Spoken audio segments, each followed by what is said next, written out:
Yasha possède un salon de coiffure dans la ville du Musi. Elle est connue pour sa vitesse incroyable à tresser les cheveux. Elle peut s'occuper de jusqu'à 10 clientes par jour parce qu'elle ne passe pas plus d'une heure sur chaque coiffure, peu importe le style que tu apportes. Des coiffures qui peuvent prendre une journée entière ou même deux, avec Yasha, tu peux les faire en un rien de temps. Pendant une heure, les gens adoraient les tresses rapides, belles et propres de Yasha. Son salon était toujours plein de clients parce qu'ils aimaient le fait de pouvoir venir chez Yasha et se faire coiffer en un rien de temps. Ils la louaient pour son talent, mais il y avait une règle à respecter si tu voulais te faire coiffer par Yasha, la règle du pas de miroir. Yasha était tellement stricte avec ça qu'une fois que tu franchissais la porte de son salon, elle te prévenait sérieusement. Range ton sac pour être sûr de ne pas avoir quoi que ce soit avec un miroir. Les gens se demandaient toujours pourquoi elle respectait cette règle si strictement, mais ils ne se souciaient pas de demander tant qu'ils pouvaient se faire coiffer rapidement, joliment et proprement. Cher spectateur, as-tu déjà croisé un vendeur avec une règle comme celle de Yasha? Un jour, une belle jeune femme nommée Adu est venue au salon de Yasha pour la première fois.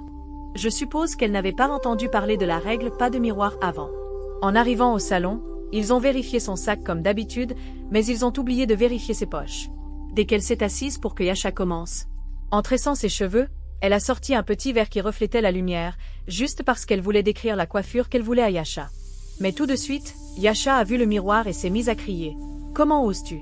Qui t'a demandé d'amener un verre dans mon salon? Je t'avais dit que les reflets étaient interdits. » Et Adu, elle a répondu. « Je suis vraiment désolée, je ne savais pas pour la règle. » Elle a alors jeté le verre dehors, juste parce qu'elle voulait vraiment se coiffer en moins d'une heure et elle ne s'est même pas souciée de demander à Yasha pourquoi elle était si stricte avec ça.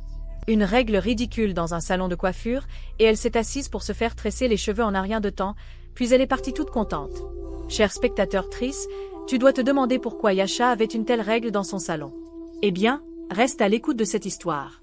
Avant de continuer, j'ai une petite demande pour vous, mes super abonnés qui ne se sont pas encore inscrits à ma chaîne. S'il vous plaît, rejoignez-moi dans cette aventure.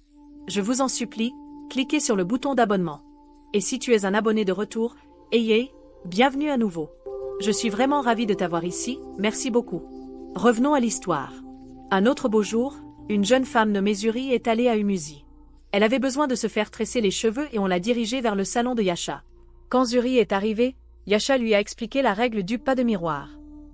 Zuri a trouvé ça bizarre et a refusé qu'on lui ajoute des cheveux. Elle a dit « Pourquoi je peux pas utiliser un miroir dans un salon de coiffure? Comment je vais voir ce que tu fais sur mes cheveux pour être sûr que tu fais bien la coiffure ?» Yasha a répondu « T'inquiète pas, je fais toujours des coiffures au top. » Zuri était ferme et a refusé de coiffer les cheveux de Zuri si elle ne respectait pas la règle. Zuri est partie, confuse et curieuse. Zuri était une personne très aventureuse et curieuse qui voulait toujours découvrir tout ce qu'elle ne comprenait pas. Sa curiosité grandissant, elle a décidé de comprendre pourquoi Yasha avait une règle aussi étrange. Zuri est retournée au salon de Yasha, s'est excusée et était déterminée à découvrir la vérité. Elle a promis de respecter la règle cette fois-ci. Yasha a tressé les cheveux de Zuri. Zuri a remarqué à quel point Yasha était rapide et doué. En marchant, elle a entendu un faible murmure et a réalisé que quelque chose d'étrange se passait. Elle a demandé à Yasha, « Yasha, c'est quoi ce talent que tu as? Tu fais des coiffures super vite, même celles qui devraient prendre un jour ou deux. » Yasha a répondu avec un sourire, « C'est juste un don que j'ai. » Les soupçons de Zuri ont augmenté, alors elle a décidé d'enquêter un peu plus sans enfreindre la règle de Yasha. Le lendemain, Zuri a rendu visite à une vieille femme dans le village voisin qui avait le don de voir des choses. Spirituellement, Zuri a raconté tout ce qu'elle savait sur le salon de coiffure de Yasha à la femme. Cette dernière a fait ses recherches et a révélé que Yasha était aidé par un esprit maléfique. Cet esprit lui permettait de travailler plus vite, parce qu'une fois que Yasha commençait à coiffer une cliente, l'esprit était toujours là pour l'aider à tresser les cheveux.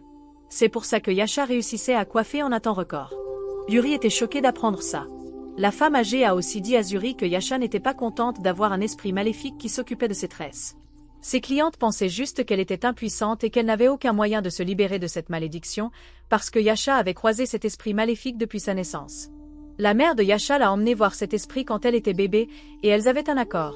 Quand Yasha grandirait, elle deviendrait coiffeuse, juste pour que l'esprit puisse toucher les cheveux de plein de femmes et se renforcer. Quand Yasha a grandi, elle a découvert tout ça, mais elle ne pouvait rien faire pour se libérer des esprits maléfiques. Elle n'avait pas d'autre choix que de continuer comme ça parce qu'elle savait que si quelqu'un regardait dans le miroir pendant qu'elle se coiffait, elle allait mourir. C'est pour ça que Yasha était si stricte avec la règle du miroir, elle ne voulait pas mourir.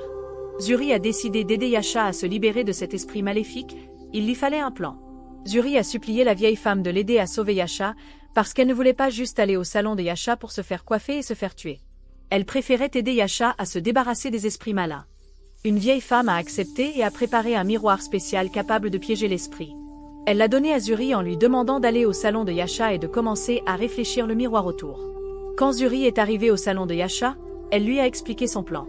Yasha était nerveuse, mais elle faisait confiance à Zuri et à son idée, car elle voulait se libérer de l'emprise de l'esprit. Yasha a commencé à faire réfléchir le miroir dans tout le salon, comme l'avait dit la vieille femme. L'esprit maléfique a réalisé ce qui se passait et est devenu furieux, menaçant la vie de Yasha. Le miroir spécial a commencé à briller. Attirer les esprits, traîner les esprits. L'esprit a essayé de s'échapper du miroir, mais le miroir de Zuri était trop puissant. L'esprit a fini par être piégé dans le miroir, et Yasha était libre. Dès que l'esprit est entré dans le miroir, Zuri a fracassé le miroir par terre en 1000 morceaux. Yasha était super contente et joyeuse, elle a dit à Zuri, « Merci beaucoup. Je cherchais de l'aide pour me libérer de cet esprit maléfique, parce que ce n'est pas juste une histoire de faire des cheveux sans miroir, l'esprit maléfique m'empêchait aussi de trouver un mari. Merci beaucoup, Zuri, je te dois ma vie. » Yasha était excitée et Zuri ressentait un soulagement et une satisfaction d'avoir pu aider Yasha à sortir de cette situation. Dans le salon de Yasha, les miroirs étaient enfin autorisés. Les clients étaient curieux mais contents pour Yasha. Elle a organisé un festin pour célébrer sa victoire sur les esprits malins. Son salon est devenu encore plus populaire. Les clients respectant sa nouvelle liberté, Zuri et Yasha sont devenus de bonnes amies après cette épreuve. C'est comme ça que se termine l'histoire de Yasha, la coiffeuse maudite. Merci beaucoup d'avoir regardé cette histoire captivante. Je m'appelle Conte et Sagesse Africain. Si vous ne vous êtes pas encore abonné, n'hésitez pas à cliquer sur le bouton s'abonner et à activer les notifications. Ainsi, vous serez les premiers à recevoir mes prochaines histoires africaines pleines de sagesse, de mystère et de leçons. Votre soutien est précieux et je l'apprécie énormément. On se retrouve très vite pour un nouveau conte. À bientôt.